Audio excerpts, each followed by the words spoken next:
All right, welcome back to another edition of the Horseman Pro Football Talk podcast. This is the AFC South preview, and I'm Brad. And I'm FA. All right, let's talk about the quarterbacks in the AFC South. Let's rank them 1 to 4. Let's start at the bottom. Who do you got? So people might be surprised by this one. I'm actually going to put Trevor Lawrence at the bottom. And we have a very small sample size for the two rookies in this division, right? Davis Mills and Trevor Lawrence. But when you look at Trevor Lawrence's numbers from last year, now, first of all, Trevor Lawrence offense around him was garbage last year. So we got to take that into account too. And I did take that into account. But his numbers from last year, 59.6 completion percentage, 3,641 yards. That's pretty good. You get close to 4,000 yards as a rookie. That's a pretty good year. But then he had 12 touchdowns, 17 interceptions, 71.9 QBR.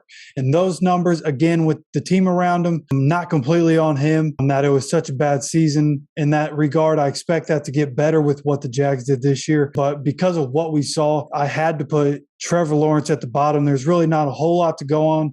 You know, we can talk about what he did in college, but we did that last year. So for me, I'm going to keep it simple here. Trevor Lawrence, because of what his rookie numbers are, is the number 4 quarterback for me going into 2022. Okay. I hope, they're in the Colts division, so I don't hope too hard. But I hope you're wrong. I felt so bad for that kid with the show that he was assigned to last year. And I'd really like him to get some redemption and have a good season. Just, because I think he is a good quarterback and I'd like to see what he can do with some weapons. But anyway, so number 3.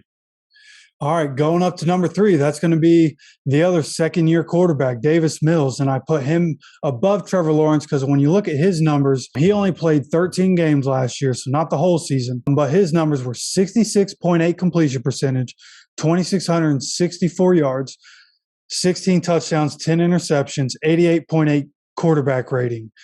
And look, the Texans' offense, it's not like they were better than the Jags' offense.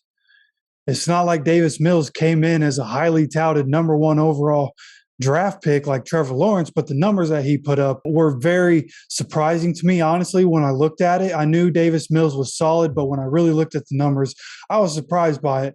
And I would imagine he's just going to keep getting better. This looked like a guy that came in and put the work in. Nobody knew who he was coming into the NFL. People are going to know who this guy is after his second year. And I believe that. I believe we're going to be talking about him as one of the top half of the NFL kind of guys after the 2022 season. I hope this team doesn't get too good, but it would be interesting if they put some pieces around him, really made this offense good. Because I think he is a pretty good quarterback. Nothing special, but very solid. But I'm going to have him as my number 3 quarterback in the AFC South going into 2022.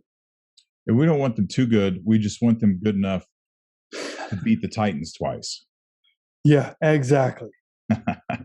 All right. So speaking of Titans, I'm going to assume that you've got Tannehill as the number 2 quarterback in this division.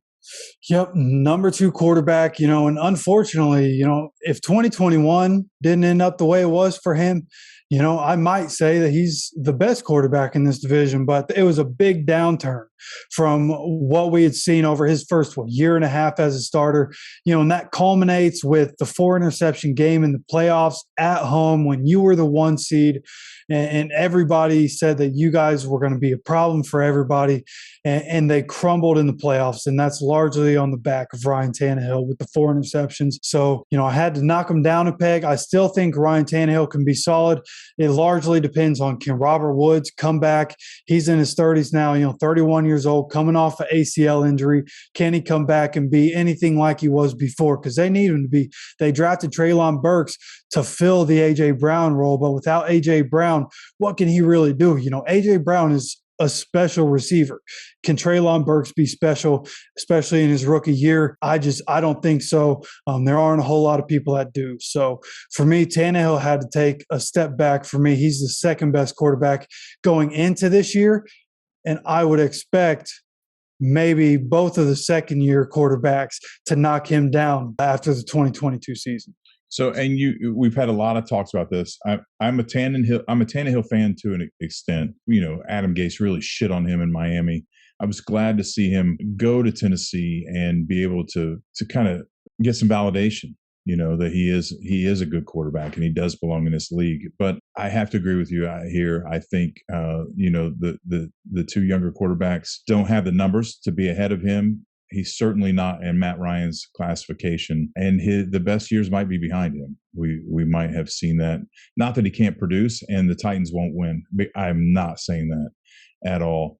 2 years ago we were talking about they were a potential AFC championship contender, and I just don't see that coming out of Tennessee anymore. We'll get into more of that later. So, but the number one, Matt Ryan, Indianapolis Colts. Yes, that's right. Matty Ice, the new Indianapolis Colts quarterback. Thank goodness we got a guy that is reminiscent of what I grew up watching. I grew up watching Peyton. And he was so demanding of the offense, and he was so good, so accurate. He knew what he was going to do. So experienced. And when you look at Matt Ryan, it's everything you could ever want as your quarterback, right? He routinely gets to 4,000 yards. He could use some more touchdown production, and he could ease up on the interceptions. He has double-digit interceptions in all but 3 seasons of his NFL career. But he's been a model of consistency. The only thing that really worries me is the fact that, we see a lot of these great quarterbacks are able to make bad teams win. And the Falcons haven't been winning for I think they've had losing records each of the last 4 years. But what I'm hopeful about is the fact that last year's Falcons roster was possibly without Matt. If you take Matt Ryan out, you pluck him out, possibly the worst roster in the NFL. And he got that team to 7 wins somehow. So when I look at it, I think, Matt Ryan coming in with the pieces that are on this team, the talent on this team, you don't want a better guy than Matt Ryan. So I'm very excited. Obviously, I bought a jersey as soon as I could buy a Matt Ryan jersey. It's really cool that I can call him my quarterback. We'll always be able to say that Matt Ryan was a Colt. And I think he still has a lot of gas left. It feels like he's kind of on that trajectory, kind of like a Tom Brady, where he's taking care of his body. He understands how to take care of himself. He's taking care of the arm, and he says he can go into his 40s. And if he can go, then I'm fine with him being my quarterback for another 5 years if he can do it. So Matt Ryan, for me, is the best quarterback in this division, and I don't think that's going to be debated by many people. Yeah, I don't either. And, we were big on Wentz last year, as much as it pisses me off to say that. The guy had so much potential, and it never materialized. But this is a different situation. This guy is proven. Of course, he has double-digit interceptions because he throws for over 4,000 yards a year. He just airs the goddamn thing out all over the place, and now he doesn't have to. He's got a potential 2,000-yard running back sitting in his backfield and an amazing offensive line. This guy, just Christmas came early for this guy, and he has to be salivating more than we are for what the potential for that this offense has for this year. So it's a really, really exciting time in Indianapolis. This may be it. This is why they've been playing quarterback roulette. This is why they brought all these different guys in, because they felt like they had a team to make a run right now.